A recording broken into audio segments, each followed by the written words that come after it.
Good evening, everyone. Good evening, everyone. Welcome to another impactful and insightful youth dialogue. I would love to apologize before anything. Unfortunately, here where I'm staying, unfortunately, power has cut, so I will not be able to turn on my video, but I will be with you every step of the way.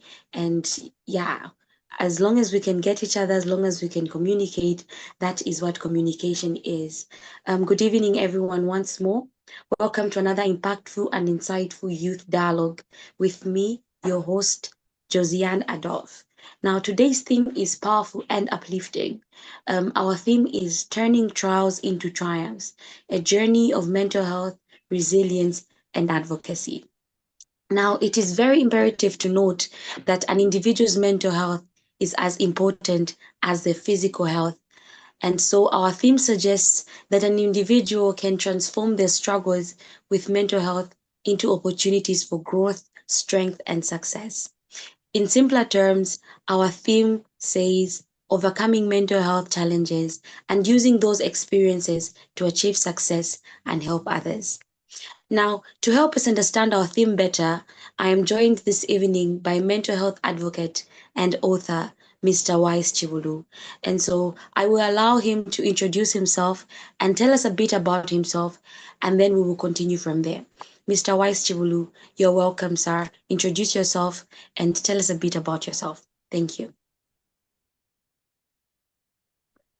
All right, Josiana, thank you so much. Thank you so much.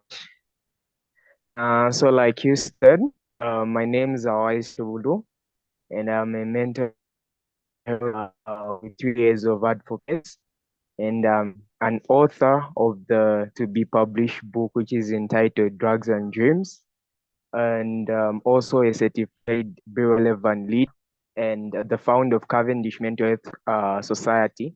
And I'm also a medical student pursuing bachelor's degree in medicine and surgery at Cavendish University, Zambia. Otherwise, this is to summarize everything about me. Thank you so much. Thank you so much, Mr. Wise. That is an amazing summary. Thank you so much for that. So before we actually kickstart into our dialogue, I would just love to understand from you, what do you define mental health to be? What is mental health?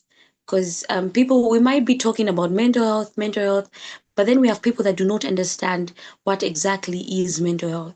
So help us define mental health, and why is it important to talk about it? It's one thing to know what it is, but then why are we talking about it? So what is mental health, and why is it so important to talk about mental health? Mr. Wise. All right. Thank you. For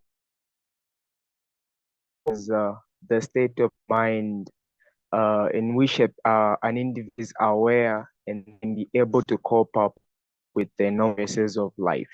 So the word to is under, because you as an individual cannot harm you to where just like going to respond the same way to various different experiences that comes along in life.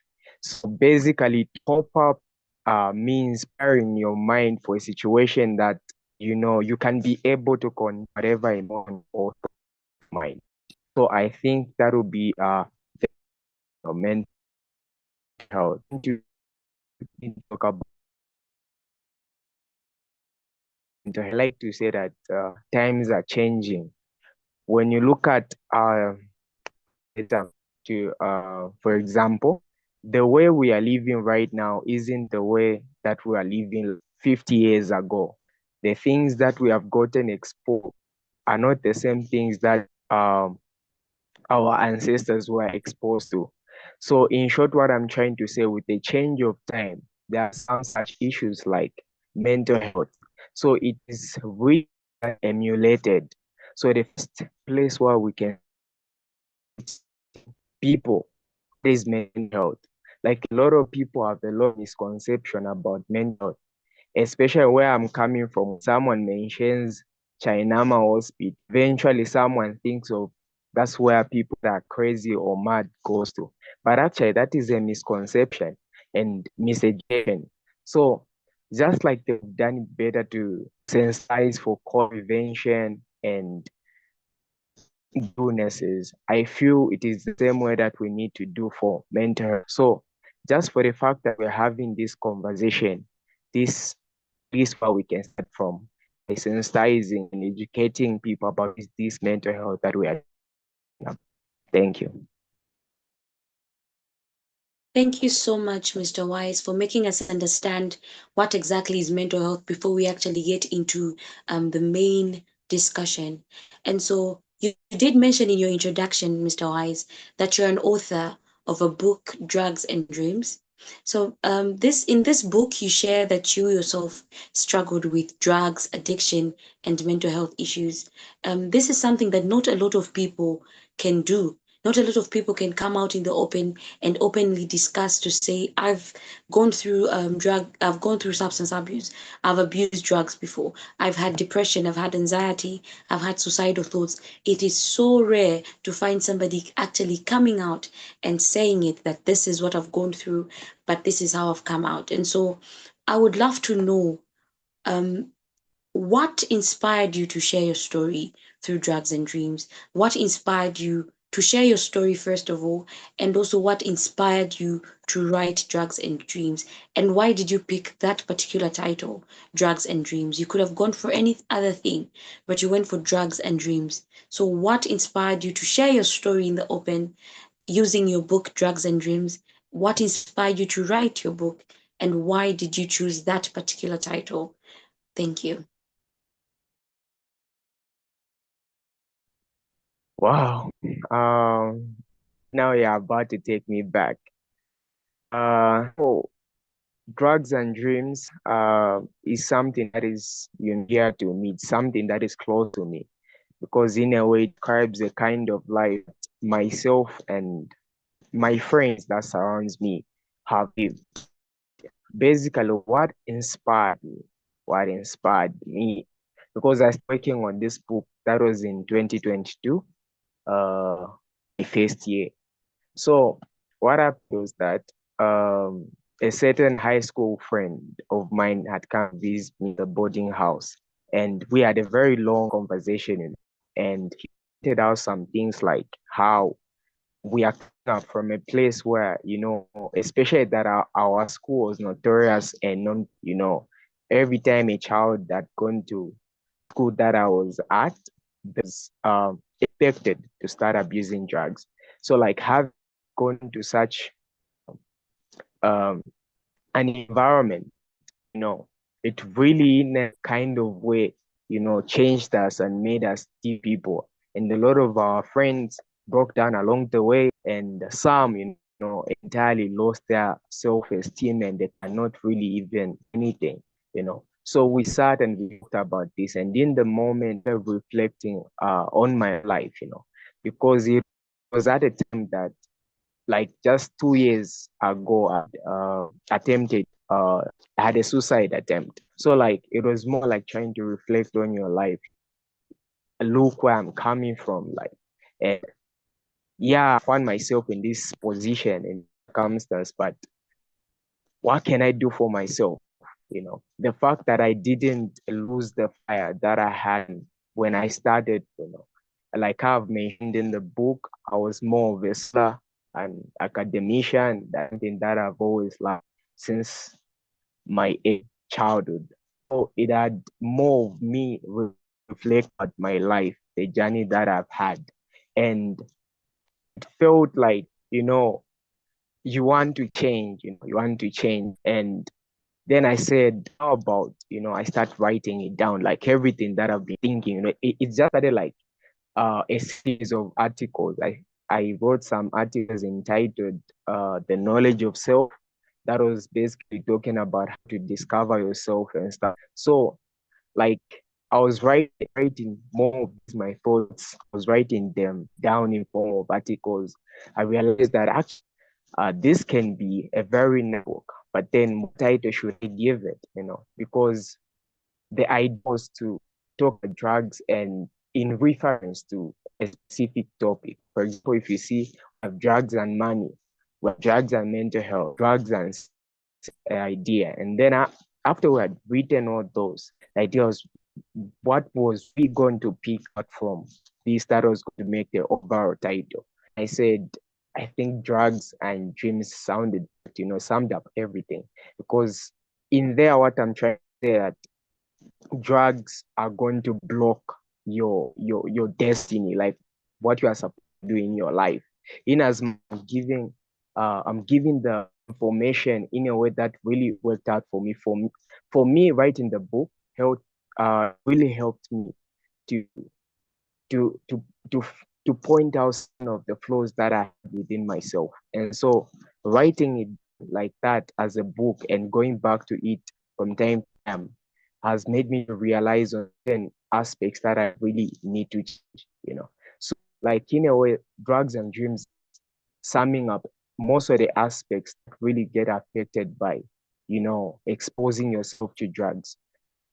Talked about different aspects like financial discipline, relationships, or mental health, and a lot. But then at the same time, we're trying to give a story to people just end up as drug abusers. They have a story behind that lead them to a particular situation. And so I'm trying to give mine, like my case, what was really this. So I'm trying to give my story and start with chapter one is about, my smoking grandmother. So like this is more description of what is drugs and dreams. It's more like a book really trying to talk about drugs and their effects on various aspects of an individual. I think that's a summary. Thank you so much, Mr. Wise. That is indeed something that is commendable. The fact that you courageously um, spread awareness about mental health and drug abuse, and share your story openly of the fact that you once abused drugs is something that is commendable. However, there are very few people that would actually come out like you. This is because of the stigma that is attached to mental health, the stigma that is attached to abusing drugs. And so, why do you think it is important for survivors of um, mental health issues or survivors of drug abuse? Why is it important for survivors of mental health issues to come out and share their stories like you are doing right now? Why is it important? Because it's one thing to experience something and survive, and it's another thing to actually come out and say that this is what I've been going through. Let my story inspire you. And it's something that is commendable because you are doing it. And that is why we're here, because of the story that you are spreading.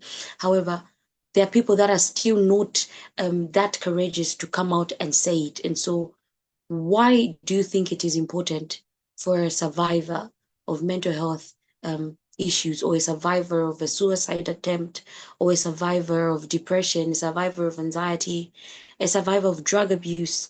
Why is it important for that person to actually come out in the open and share their story like you're doing right now? Thank you. Okay. Okay. So why is it so important? It's like two healings for me that I've learned, experience that has really worked for me. I think it's about opening up. So I say that you need to have someone to open up to. Then who are you open up to? So one of the biggest problems that victims of drug abuse, mental health, and the other problems, face with is someone to open up. Like you said, there's a lot of stigma around the topic. And that is because of one, miseducation of the public, you know for me, I feel like what I did is I'm trying to inspire others, to open up, because if you do not open up, then how are you going to be helped?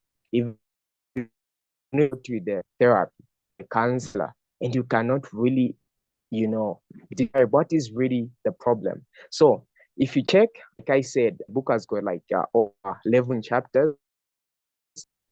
You realize that reason we're trying to talk about those chapters is sometimes someone might be suffering from porn addiction, but because they feel guilt of themselves, they cannot really open up that real thing that is eating them up. They'll go to the counselor, yeah, they're real good intentions, like they want counsel, but because they do not know how to open up, do not know how to share what it is that they are suffering with, so hard even for the on the part of the counselor and the therapist to help the individual. So I feel like what I've done is to inspire other people to say that you can, whatever that you're going through, and phases that people goes through like every day of their lives. But then you have to know how to share that story. You have to know how to share that story, because if you do not share it, how are people going to help you? So mine, for me, I've put it on public, so that if someone else there sees it, to say, oh, this person, this and this and this, what help can we do this person? Like, this is something that has really happened for me. A certain organization really actually read one of my articles, and they reached me out and said, we are uh we are willing to offer you this mental health help and stuff and stuff. If I hadn't been opening up the way in opening up, no one would think that I had this problem that I was facing with. No one would even know how to help. So basically, what I've done is to inspire others to say, you need to share that story, you need to share that problem exactly the way that it is. Give the details. Yeah, struggling with whatever addiction, give the details. I think yeah, that's the whole idea.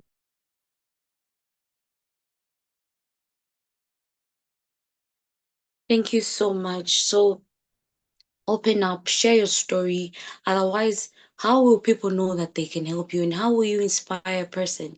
Because just from listening to stories like Mr. Wise's story, is enough to actually motivate somebody, to actually somebody who's going through the same situation, to actually come out and say, I'm going through this, I'm going through that. But if you as a survivor do not come out and share your story of how you managed to survive, then you are killing somebody out there who's going through the same thing and you don't know how to survive. Thank you so much, Mr. Wise. That has been an amazing amazing submission. In your advocacy journey, you did mention just now that there's a lot of misconception around mental health. There's a lot of stigma around mental health that is being caused by lack of information, right? And this causes misconceptions. Like you mentioned, to say sometimes you say that I'm going for counseling at Chainama hospital, which in Zambia is known very much for being a hospital for mad people, for people who have mental illness. So when a person says, I'm going that side for counseling, people will imagine that that person is mad. So that's a misconception that is attached to mental health, to say when a person has a mental health issue, they are mad. So in your advocacy journey, Mr. Wise, what are some of the common misconceptions about mental health and addiction that you think need to be addressed? What are some of the common misconceptions about mental health and addiction that you think that this and that must be addressed? Thank you. Uh, thank you. Um, I feel for me, the biggest thing that should be done is has to do with educating people. So in my mind, when I was writing my book, I had the idea to with this book was going to reach the Ministry of Education, because yeah, talking to expertise, they told me, say, what I've really written is something this profound. It is something that kids in primary should be learning. So I feel like we are going to do anything around this topic, and that is mental health and addiction, because the information is there. There's a lot of information. Right now, if you just search Meta AI, what is anxiety? How do I feel anxious? Whatever, it's all there. But then here's the one, the language in which this information is dismissed, what can I say?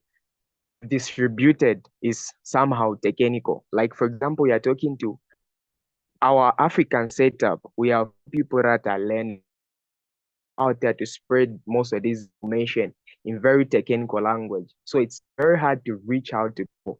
And for this reason, a lot of people are really aware, because it's their fault they do not receive this information. So whatever that we can do around this topic has to do with finding a means by which we can sensitize our communities, our societies, they can understand, not something that is technical. So, like I mentioned, my idea of this, my book gets to be successful, because my book talking about a lot of things. Like, for example, I can mention on one thing to say, parenting. Yeah, it's basically giving some insight at parenting, like what do African parents needs to know about their African children, because our setup doesn't even allow us to have most conversation with our mothers and our fathers, because I don't know, there's just that there's no that connection, And so I feel like whatever that we need to do around this topic has to do with finding a way in which we can educate the masses of the people so that they are aware what is mental health. Yeah, what is this? Like when one says I'm deep, what do they mean? And can I do about it? How can I help them? Who can I call? Who can I go to? Such information is needed if we are different. So I feel with the misconceptions, it has to do with the miseducations. A lot of people do not know what mental is. A lot of people, the first thing that comes to their mind when you mention mental health is this person is crazy. He's mentally disturbed. That's how people say. But doesn't they do not really understand what this mental health is. So the first thing has to educating the masses, finding a way we can distribute this information without being too technical.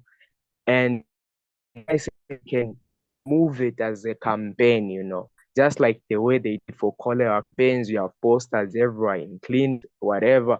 That should also be done. It also comes back to us as uh, do our part, just like you guys are doing this. We need to have a million of people that are doing the same thing to ensure that people are well informed about what is mental health. Yeah, what do I do when I feel strange? Is feeling normal? Where do I go to? Such basic information is needed. So I feel like misconceptions have to do with miseducations. And so we'll have to do a lot in trying to educate people. For example, like curriculum also has to be considered to be, revised and have such information in the come back from secondary until even university. Let's have people talking about these things. That's the only way that we have to move forward. Thank you so much, Mr. Wise. And indeed, education is the power to actually change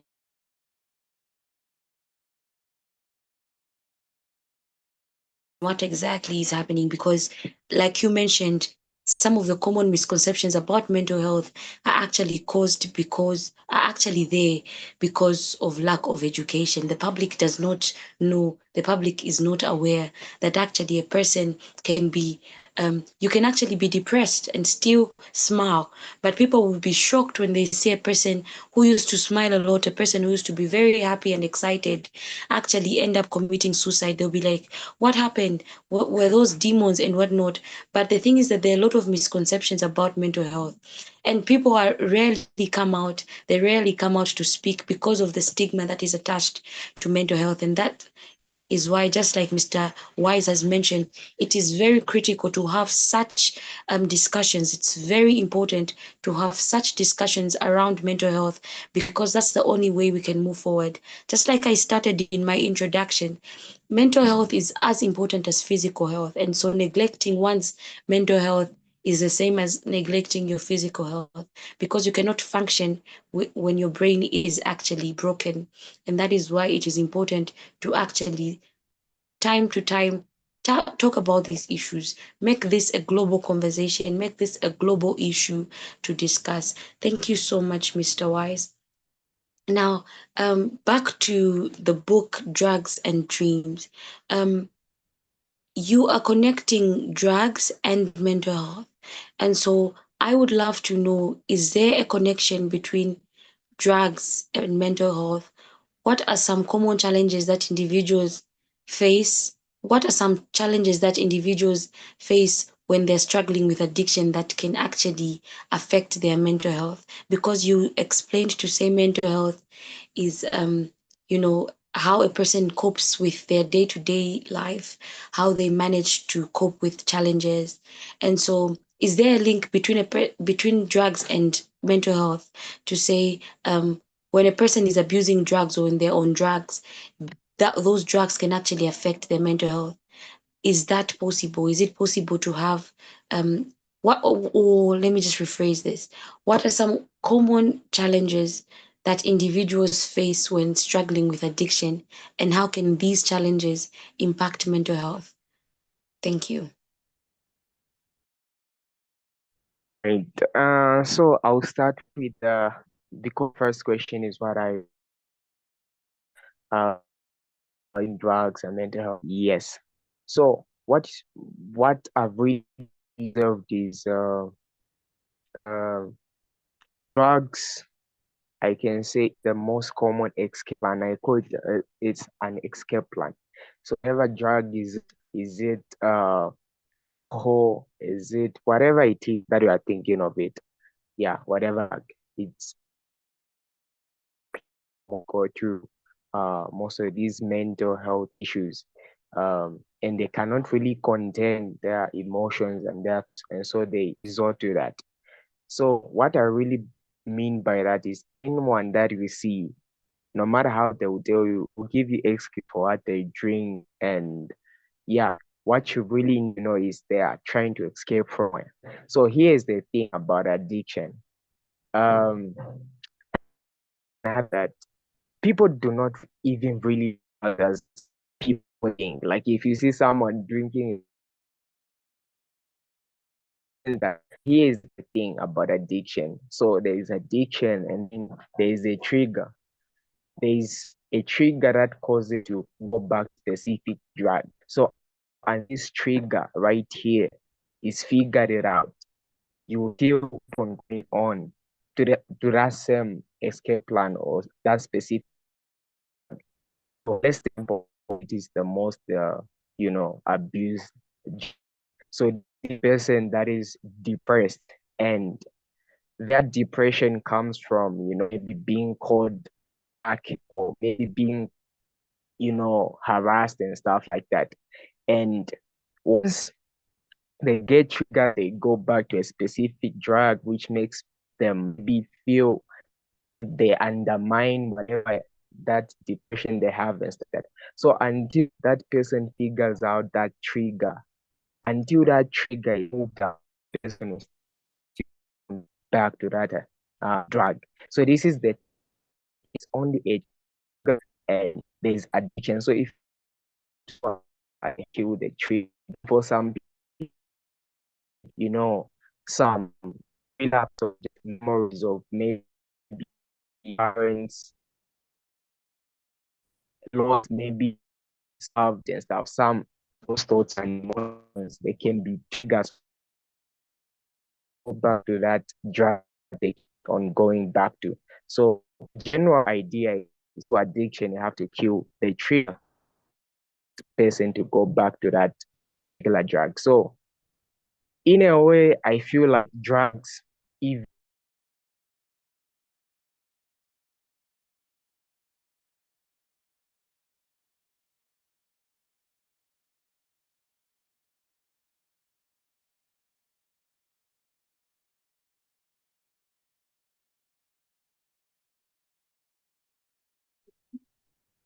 So we were discussing,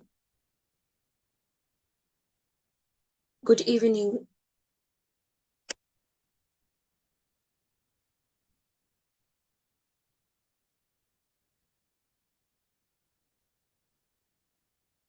So we were discussing the link between drug abuse and mental health. So what is the link between drug abuse and mental health? Mr. Wise, are you still here? oh, I don't know what happened. It just like stopped. I don't know if it's the app. All right, you can continue, sir. Okay. Okay, thank you. So like I was talking of addiction, so I mentioned that the general idea to look for trigger and that is addicted to a specific thing. So there's a trigger and then there's the ultimate. behavior or result, which is addiction. To kill addiction, you have to kill the trigger. So that was talking about earlier. So there's a connection, yes, between drugs and mental health. And to me, I like to think of it like it actually, boosts whatever that you have. For example, if you have depression and you get to add on with drugs, it actually boosts that depression. It becomes chronic, yeah, anxiety, chronic stuff like there's a connection between drugs and with again, it has to be, there's a addiction. And so to cure addiction, you have to cure the trigger. What causes that person to go back to that particular drug? Thank you.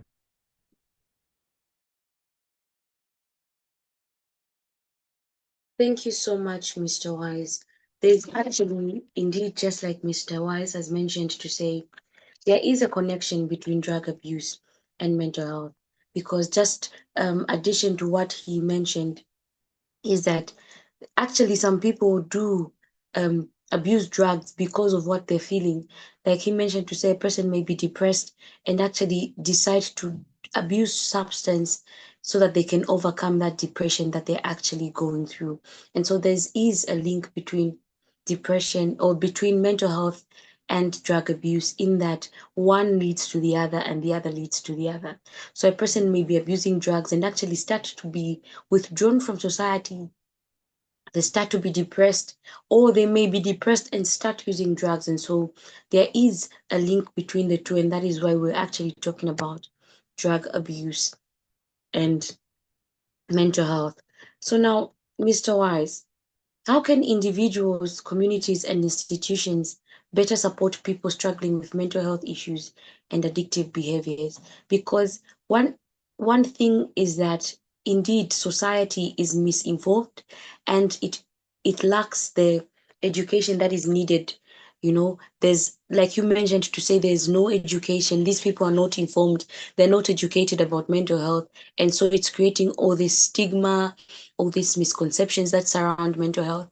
And so, how can individuals, you and I, a person out there that is watching, how can they better support people struggling with mental health issues? How can communities, schools, churches, the communities that we live in, how can they better support people struggling with mental health issues? And how can institutions, organizations also better support people struggling with mental health issues and addictive behaviors? This is a question that is addressed to you because you've gone through some of these things, and you know what you wanted to be done for you and what you saw that this was not done but should have been done. And so what can be done to better support people struggling with mental health issues and addictive behaviors, Mr. Wise? All right, thank you so much. So what can individuals, institutions, and that is topic. So on an individual level, I like to think like when we talk about mental health, I think let's start from the homes that we are coming from, like very people that surrounds us. It is important that on an individual level, as individuals as you and the people that are listening and the people that we are going to tell, it is our duty to know about mental health and sport whenever maybe any of our family member is showing some signs, we can be able to spot them. Because like I mentioned, so in some cases, the trigger might be the family, like the very people that an individual goes back to. Because you find out that an individual is willing to change, to take a specific path. And let's for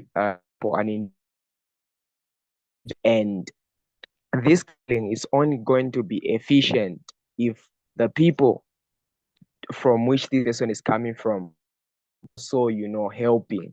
But in the case that this very are the triggers, we discover this person is going for counseling for drug abuse, and you go back home maybe with their sister, with their mother, and again they get triggered, they go back to the same thing. It's very hard for an individual to change like that. So on individual level, I would love us to get back to the places where we are going, coming from, the family members, your mother, your father, your sisters, your brothers, all those people have to play a role. That's from an individual level, the family.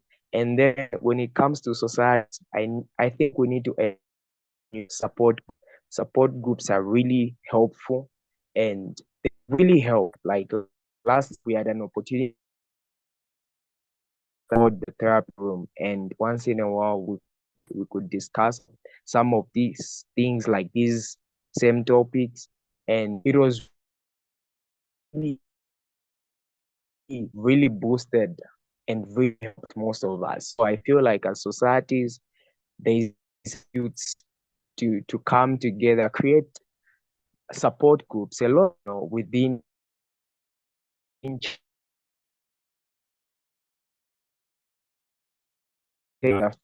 gather from.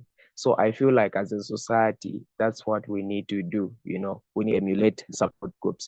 And then as institutions, and by institutions and organization, we include the government and other non-government uh, organization.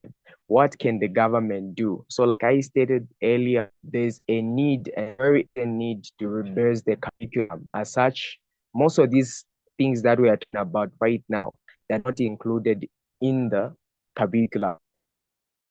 And as young as grade 7, 8, 9, 10, 11, 12, they do not even know about mental health to like, because I don't know if it is easy to actually learn about mental health when it should be a case whereby you learn it as a government is the big trees, that a lot of people are listening to this. Governments must, try to reverse the curriculum and include some of these topics like mental health, just like they were having sex education. Let's also have mentioned. So I feel like that's how, as individual level, society, organization can get.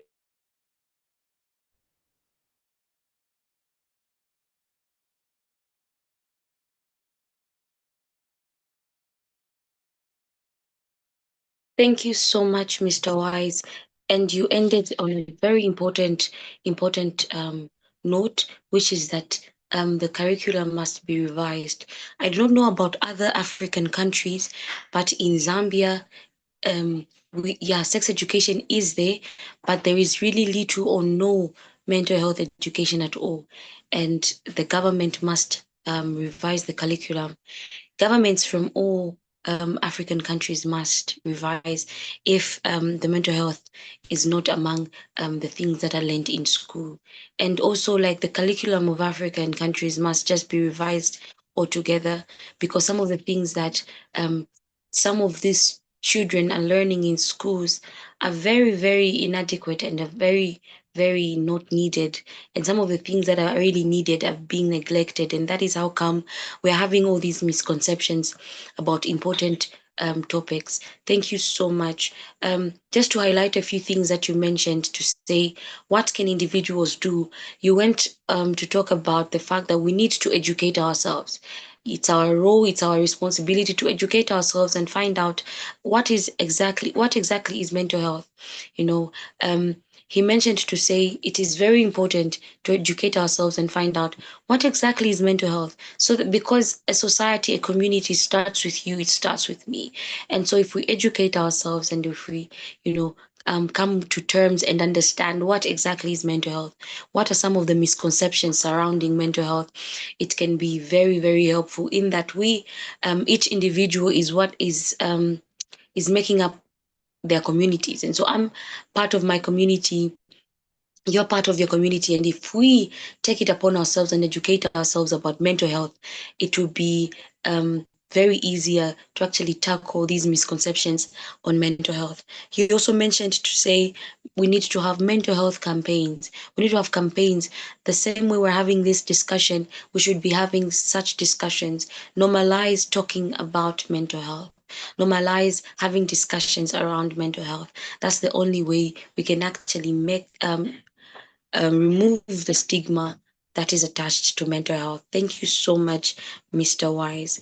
And now, as we are almost nearing the end of our program, what advice would you give to someone struggling with mental health challenges, be it depression, anxiety, or even addiction? Somebody who feels overwhelmed and has feels like they have no hope. What advice would you give to such a person who is struggling with mental health challenges, depression, anxiety, or even addiction, and they feel overwhelmed and as though they have no hope? Mr. Wise.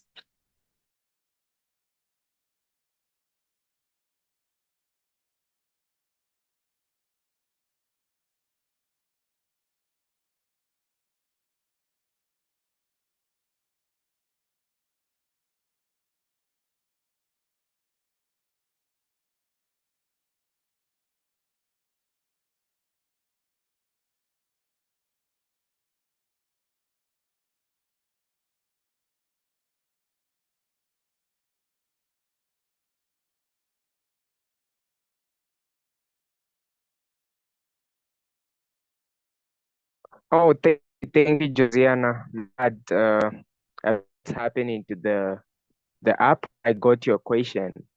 So, question was, what is my advice, Josiana? Yes, what advice would you give to someone struggling with mental health challenges, be it depression, Okay, anxiety, or even addiction? okay. Perfect. Um, so what really first is whatever that you're going through, which has to do with the mental health and stuff, you need to face, understand, admit that it's not a mysterious. By that, depressed or anxious, it isn't a mysterious thing. It's actually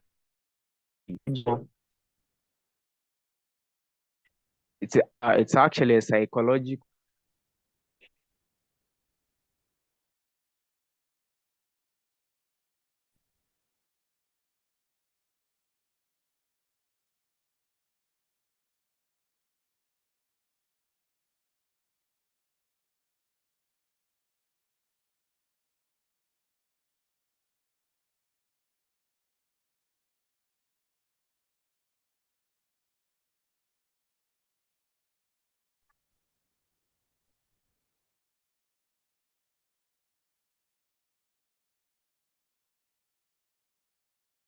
So we're talking about mental health, and we are talking about um, using our struggles, our challenges that we face in mental health, using those stories, those experiences to actually triumph, to actually succeed and help others share our stories.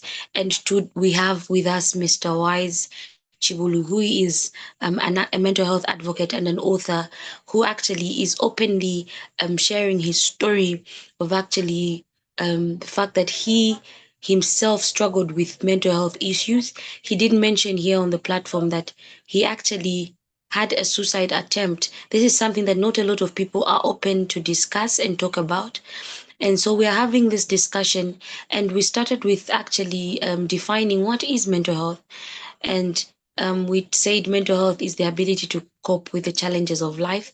And at the moment, we're actually discussing what advice can be given to a person who is struggling with mental health challenges, be it depression or anxiety or even addiction, somebody who feels overwhelmed and feels like they have no hope.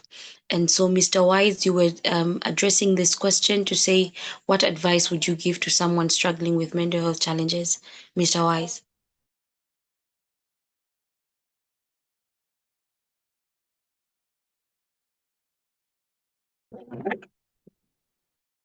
Josiana, my bad, I'm terrible.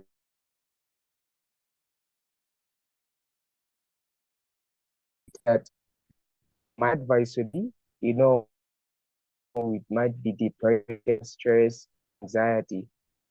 It's not a mysterious thing. Something that is psychological action and your body trying to commit some things to you. So just need to know you can seek help. There's a lot of help that is being offered, and don't feel ashamed, to open up, to speak what you really feel, because it is only by opening up can help you. The advice would be and like whatever you're going through, the way that it is every time that you go to cancer therapist, make sure open at the saying that you're experiencing, because you do not so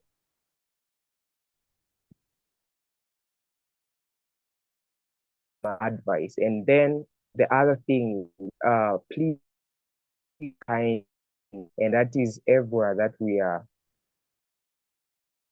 at school, it might be at church, everywhere. Let's embrace kindness. Let's be these people that people can be willing to open up, because it starts with us, like we said. If we are doing things that it starts by us, we inspire people start to do the same thing, and we get thousands of us that are doing the same, will really make a difference. So embrace kindness, and let's be open to people so that they can also open up to our brothers and sisters. Help look after your brothers. You need to take in. It is your brother, your sister, your mother, sometimes even your father. You try to ask dad, how is it going at job? And if it is your sister, how is it going at school? Sometimes for our young kids, our young brothers and sisters who overwhelming, and they can result to drug abuse. So you need to reach out as a sister. So like I said, my book wasn't just for drug users, but it was for everyone. It's you that is going through that particular situation, but definitely someone around your circle is going through that same thing. Might be brother, it might be. This is the reason that we need to talk about this. Everyone to know how to treat others, and to also know how to be treated. I think that would be my.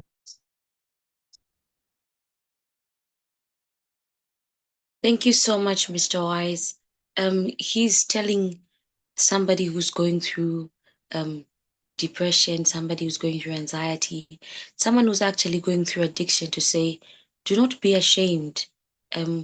Well, you are not alone. Do not be ashamed to come out and say that I need help. Actually, that is human. To err is human. And so do not be ashamed to come out and say, I need help. Know that what you're going through is not the end of the world. You know, there are a lot of people that have gone through the same thing that you've gone through, and they actually survived. They actually survived, and are here to tell the story. And you can do the same too. And so, you're not alone. Do not feel ashamed, and everybody else should create um, an environment that is conducive, embrace kindness, offer support, care, genuinely care for people that are going through mental health challenges, because mental health is a real issue and big. And just like Mr. Wise mentioned, you may not be the one who's going through the issue now, but somebody else may be affected that is close to you, your father, your mother, your brother, your sister, and you might actually never know if you do not reach out and create that environment that a person can actually be free to open up to you and tell you that, you know what, this is what I'm going through. I've been feeling depressed, I've been feeling down, I'm feeling overwhelmed. But the reason why people do not come out is firstly because of the stigma and the fact that there is no conducive environment or free open space where they can feel that they're open to actually share their story. Thank you so much, Mr. Wise. And just in concluding as well, looking back on your journey, what do you think are the strategies that individuals can employ to transform their challenges into opportunities? Just like you yourself, you transformed the fact that you are at a certain point suffered from addiction, and you channeled that experience into your book. You channeled that experience into advocacy. So how can another person who's actually going through the same, what strategies can they use to transform their challenge, the challenge that they're actually going through right now, into an opportunity for growth and success, just like how you transformed your own challenges into growth and success, Mr. Wise. Right. Like that is something that you like some really do it really like this music. I do some music, rap, sing, yeah, produce. And besides that, I also, I'm an author. I write books, and it's something that I enjoy to do. Like you said, I had to see, said, I'm going to turn this to something that is valuable. And now I can see myself at a point where if it goes successful, I can print out this can be okay, they can be able to sell it, and no one will care even about the valuable thing that I'm bringing to the table. So it's about this. You are good at it well. That will be escape plan. That will be something that distracts you from, using drugs as a plan. You need to find one thing that you really have and do it consistently, because the more you do, the more it makes you feel like, yeah, the way that you're supposed to feel, the way, yeah, I think that's the advice that I can give. Look for something you love, and focus on that. Do it as much as you can, and yeah, I think that's the best way to call it. Because the idea is to distract you from using the wrong methods to get over something. That would be my.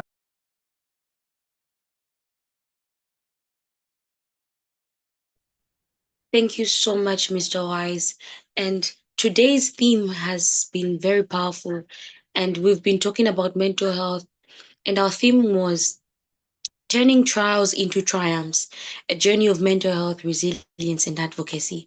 And with us, we had Mr. Wise Chibulu, who is a mental health advocate and an author who himself shares openly that he has struggled with addiction, he has struggled with mental health challenges for a long time, and is actually open to share his story in hopes of actually helping somebody out there, in hopes of creating or spreading awareness about mental health. Mr. Wise Chibulu, thank you so much for being part of the African Young Leaders Foundation's Youth Dialogue series of today. Sharing your story, your insights, and the advice that you've given us has been amazing. And so, just still with you, Mr. Wise, your final remarks before we close. Anything that you can say, your call to action, your final remarks, please, before we near our end or before we end our program, Mr. Wise. Um, so thanking these those job that are doing, and actually level, because now you guys are target after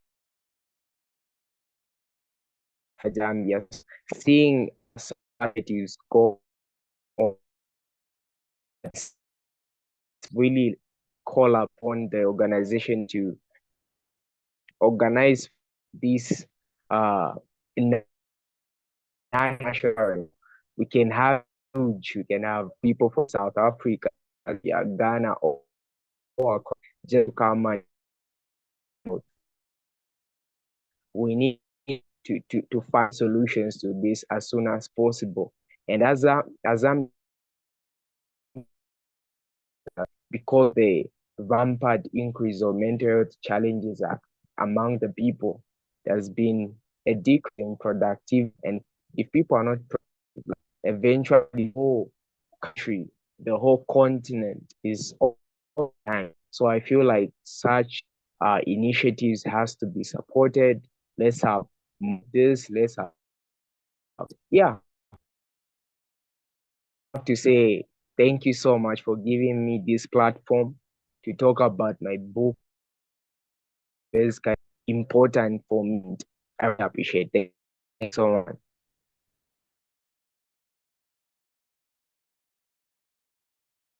Thank you so much, Mr. Wise, for honoring our invitation and actually discussing such an important issue as mental health with us. And it has been really helpful and very impactful. Our theme for today, or theme for this evening, was turning trials into triumphs, a journey of mental health, resilience, and advocacy. It's basically about overcoming mental health challenges and using those experiences to achieve success and help others. Um, before we end our program, um, invite, I'll just invite Mr. Kofi to actually come through and give us some closing remarks as well from African Young Leaders Foundation. Mr. Kofi, you're welcome.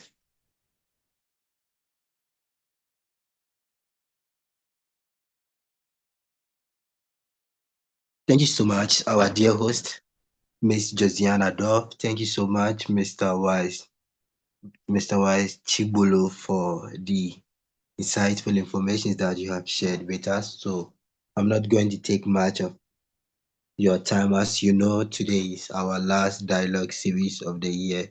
So as we conclude our dialogue series for this year, I just want to take this opportunity to express our heartfelt gratitude to each and every one of you that has been part of this program, starting from those who are currently on board, Ms. Josiane, to our GPT Executive Secretary Mary Takali, as well as all the panels that have come through and even coming back again to support the program. And not forgetting also our cherished viewers from across the African continent. I want to thank you all for your active participation and insightful contribution to this initiative. So as we look forward to be back next year, 2025, we want to ask you to still be with us. Join us anytime that you have the opportunity or anytime that you see us posting anything about this. Please kindly don't hesitate to join. And if you are also interested in being a panel or sharing your personal story, our doors are open to always receive you. We are here to inspire, connect, and transform young people, and therefore any story that inspire or that transform the life of our members and also ourselves, we are in for it, and kindly don't hesitate to hang up. So before we hang up, I just want to say thank you once again for being with us. Thank you for choosing to be part of African Young Leaders Foundation. Thank you for supporting us. And I take this time to also wish you a happy new year and a very blissful greetings of the year. So may God be with all of you. And thank you once again. Thank you, Ms. Josiane. You can take the floor now. Thank you so much, Mr. Kofi. On behalf of African Young Leaders Foundation, thank you so much. And just to wrap up our session, it is important, just like Mr. Wise mentioned, to create an environment that is conducive for somebody to be free and open up. And we are grateful that we were able to actually provide such a platform for Mr. Wise to come through and share his story. Thank you so much, African Young Leaders Foundation, for having such dialogues that are actually inspiring and connecting people. And because of such dialogues, people's lives can change for the better. And it's been an amazing time. It's been an amazing time hosting today's series, as it mental health is something that I'm also passionate about. And so Thank you so much to everybody who's been watching. Thank you so much to Mr. Wise. Thank you so much to African Young Leaders Foundation for such a beautiful space where people can actually share their stories that inspire and connect people. Thank you so much. It has been an amazing time.